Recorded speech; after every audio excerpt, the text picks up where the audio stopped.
மேவி நான் தங்கி இளைப்பாரி கடலோடு கூடி கலக்கும் தமிழகத்தில் நான் படும் இன்னல்களுக்கு அளவே இல்லை. பெரும் காட்டாற்று வெள்ளமாய் மணலின் கீழ் ஓடுகின்றேன். ஆனால் என் மேனி எங்கும் தென்னை மரங்களை நட்டு என்னை முற்றிலும் ஆக்கிரமித்து அழித்து வருகின்றனர் வாணியம்பாடி மக்கள்.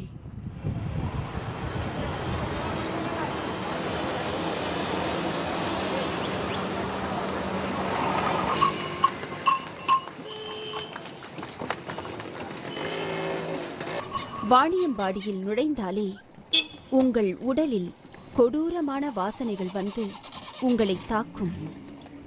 சிறு தொழிலாய் இயற்கையாயிருந்த தோல் பதனிடும் நிறுவனங்கள் இன்று பேராசையால் மாபெரும் தொழிற்கூடங்களாய் மாறிவிட்டன.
காற்றிலும் மழையிலும் தவழ்ந்து வந்த நான் இன்று ஒரு சாக்கடையாய் மாறிவிட்டேன்.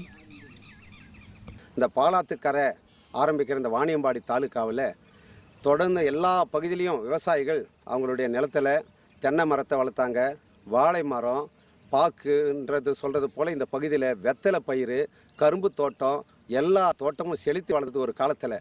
ஆனால் இப்போது இந்த 30 ஆண்டு காலத்தில் இந்த டேனரி கழிவு நீரால் எல்லா தண்ணியும் அவங்க டேனரில் இருந்து கழிவு நீரை வெட்டத்தினால தண்ணி கெட்டு, நீர்வளம் கெட்டு, நிலவளம் கெட்டு விவசாயிகள் எல்லாரும் இன்றைக்கி ஆபத்தான நிலைக்கு அந்தோகதியாக நிற்கிறாங்க. இன்றைக்கி நீங்கள் பார்க்குறீங்க இந்த பகுதியில் ஓடுற இந்த தண்ணி, அது அன்னைக்கு நான் குடிச்சு வாழ்ந்த பாலாத்து தண்ணி இல்லைங்க.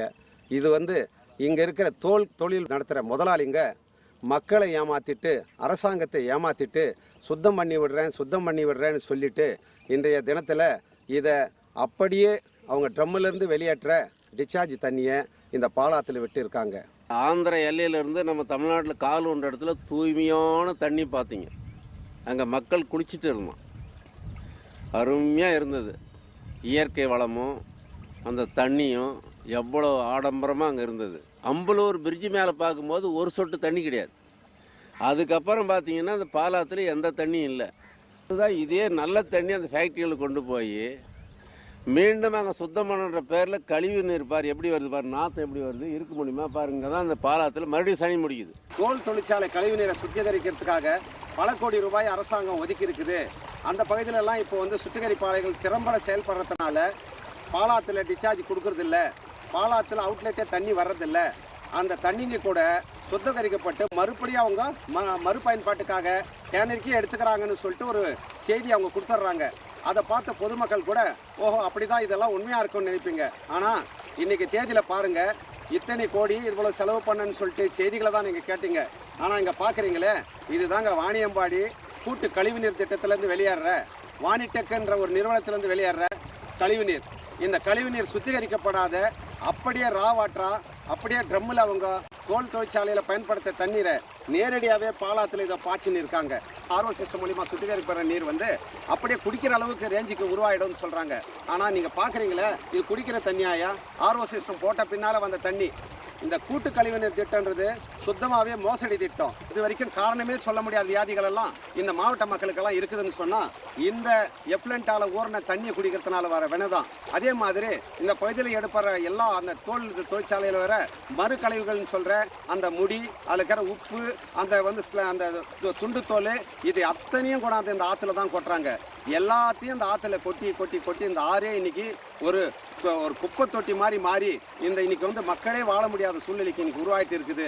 அதாவது தண்ணியில் கலக்க வேண்டிய சாலிட்ஸ், திடப்பொருள்கள் மிக அதிகமாக கலந்து அனுமதிக்கக்கூடிய அளவை விட ரொம்ப அதிகமாக இருக்குதுன்னு 94லேயே ஆராய்ச்சிகள் சொல்லியிருக்கு. இன்றைக்கி ஆம்பூரில் இருக்கிற தண்ணியை குடித்து வாழ்கிற மக்களுக்கு நிறைய நோய்கள் வரக்கூடியதாக இருக்குது. குறிப்பாக சொல்லப்போனால் மஞ்சக்காமால் ஆம்பூரில் இருக்கிற எல்லாருக்கும் இருக்கும். அதே போல் நீங்கள் பார்த்தீங்கன்னா ஆம்பூரில் இருக்கிறவங்க பல் எல்லாரும் வெண்முத்து பற்கள்னு அப்படி சொல்லுவாங்க. ஆம்பூரில் இருக்கிறவங்க பல் பெரும்பான்மையாக மஞ்சள் கலரில் இருக்கும் அந்த தண்ணி. அதுக்கு அடுத்தது அவர்களுக்கு சிறுநீரக கல், எல்லாருக்குமே சிறுநீரக கல். ஆம்பூர் மருத்துவமனையில் இருக்கிற மருத்துவர்கள் பார்த்திங்கன்னா சிறுநீரக கல்லுக்கான எல்லா சிகிச்சையும் செய்யக்கூடியவர்களாக இருப்பாங்க நிறைய பேருக்கு.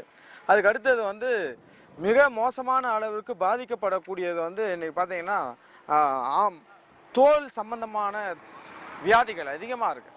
தோல் சம்பந்தமான வியாதிகள், முடி நிறைய பேருக்கு ஆம்பூரில் இருக்காங்க. இந்த வேதிப்பொருட்களுடைய கழிவுகள் பூமியில் ஊறி ஊறி அது நிலத்தடி நீரை போய் எட்டக்கூடிய அளவிற்கு போயிருக்கு அப்படின்னு சொல்கிறாங்க. அது அதில் சயனைட், அப்புறமா இந்த குரோம், மெர்க்குரி போன்ற உடல் ரீதியான மிக கடுமையான உபாதைகளை ஏற்படுத்தக்கூடிய வேதிப்பொருட்கள் அதில் இருக்குது. இந்த பக்கத்தில் போகிற தண்ணி டேனரியனுடைய கழிவு தண்ணீர், அது தோல் கழிவு நீர். அது எவ்வளோ மோசமாக என்ன கலராக போகுது. அதே தண்ணியை மணலில் நோண்டி இங்கே வச்சுருக்குறாங்க. மணலில் அது வடிகட்டி வரக்கூடிய தண்ணி, ஃபில்டர் ஆகிருக்கிற தண்ணி எவ்வளோ நல்லா இருக்குது.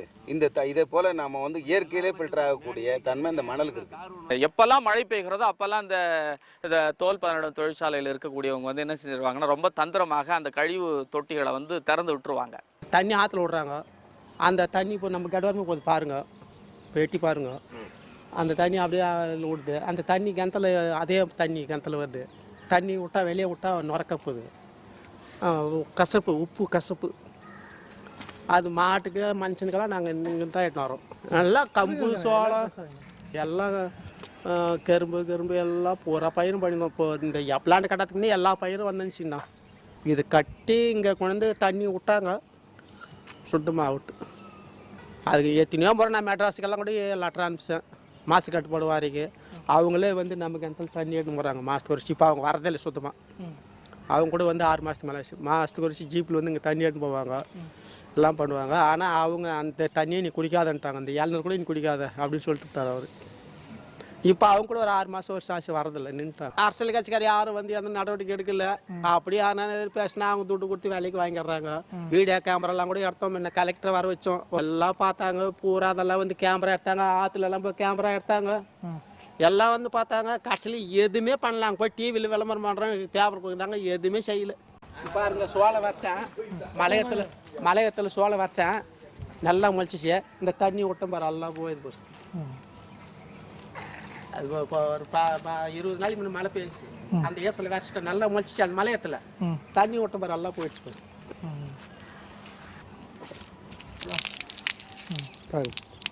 தண்ணியில் என்ன பிரச்சனை இருக்குது?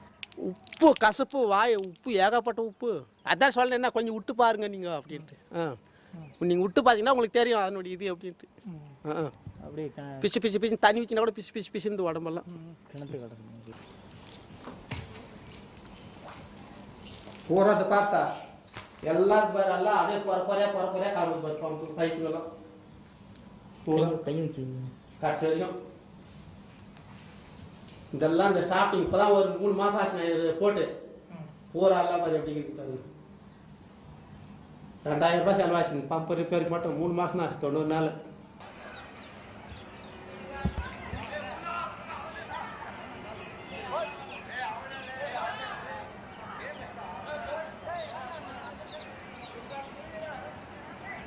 ஒரே பொழுதாம் தான் கப்பு அடிக்குதுன்னு வச்சியன். கப்பு ஒரு காற்று வந்தால் ஒரே வாசனை. இந்த பக்கம் அந்த பக்கம் வாசனை சாப்பிட கூட எல்லாம் புரியுதுன்னு வச்சியன். எங்களுக்கு வேறு வெளியே கிடையாது. இந்த தாவை விட்டுட்டா வேறு வெளியே இல்லை. எங்களுக்கு பிழைக்கத்தே வெளியே இல்லை. ஆனால் 1996 உச்சநீதிமன்ற நீதிபதி மாண்புமிகு குல்தீப் சிங் அவர்கள் என்ன சொன்னாங்கன்னு சொன்னால் அவங்களோட ஜட்ஜ்மெண்ட்டில் எந்த சுத்திகரிக்கப்பட்ட நீராக இருந்தாலும் சரி சுத்திகரிக்கப்படாத நீராக இருந்தாலும் சரி இந்த மாதிரி தோல் தொழிற்சாலைகள் எந்த விதமான அவர்களுடைய கழிவு நீரை ஆற்றுல பாலாற்றுல விடக்கூடாதுன்னு அவருடைய ஜட்ஜ்மெண்ட்டில் சொல்லியிருக்காரு. ஆனால் அந்த ஜட்ஜ்மெண்ட்டு தீர்ப்பை மீறி அந்த சுப்ரீம் கோர்ட் உத்தரவை மீறி இவங்கெல்லாம் இந்த மாதிரியெல்லாம் கோடிக்கணக்கான மில்லியன் கனஅடி தண்ணீரை இந்த ஆற்றுல விட்டுட்டு இருக்காங்க. தோல் கழிவு நீரால் பாதிக்கப்பட்ட விவசாயிகளுக்கு விளைநிலங்களுக்கு நஷ்டஈடு கொடுக்க சொல்லி உச்சநீதிமன்றம் தீர்ப்பு கொடுத்துருந்தாங்க. அந்த வழக்கை கூட வேலூரில் மக்கள் நல அமைப்பின் சார்பில் ஒரு வழக்கு தொடுத்து அந்த வழக்கின் மூலமாக உச்சநீதிமன்றம் கொடுத்த தீர்ப்பு பாதிக்கப்பட்ட பொதுமக்களுக்கும் விவசாயிகளுக்கும் நஷ்டஈடு கொடுக்கணும்னு சொல்லி சொன்னது. அந்த நஷ்டஈட்டுக்கான முயற்சி தமிழக அரசு என்ன செஞ்சாங்கன்னா, டேனரி முதலாளிங்கிட்ட கேட்டு அவங்க மேலே அந்த பலுவை சுமத்தி அதுலேருந்து பணத்தை வாங்கி அவங்க ஏதோ ஒரு கணக்கு போட்டு ஏக்கராக்கு இவ்வளோன்னு அரசாங்கமே அதிகாரிகளே முடிவு செஞ்சு அந்த முடிவின் அடிப்படையில் விவசாயிகளுக்கு பிரித்து கொடுத்துட்டாங்க. ஆனால் இந்தியா முழுவதும் ஏற்றுமதி ஆகிற தோல் தொழிலில் 60% வேலூர் மாவட்டம் மட்டும். அந்நிய செலாவணி 9,000 கோடி ரூபாய்க்கு மேலே ஒரு ஆண்டுக்கு ஏற்றுமதி ஆகிறதா மத்திய அரசாங்கமே கணக்கு சொல்லியிருக்கிறாங்க. 60% சொன்னால் அப்போ வேலூர் மாவட்டத்துடைய பங்களிப்பு 60% வருவாய் மத்திய அரசாங்கத்துக்கு மாநில அரசாங்கத்துக்கு வருது. அதிலிருந்து மாநில அரசாங்கம் மத்திய அரசாங்கமோ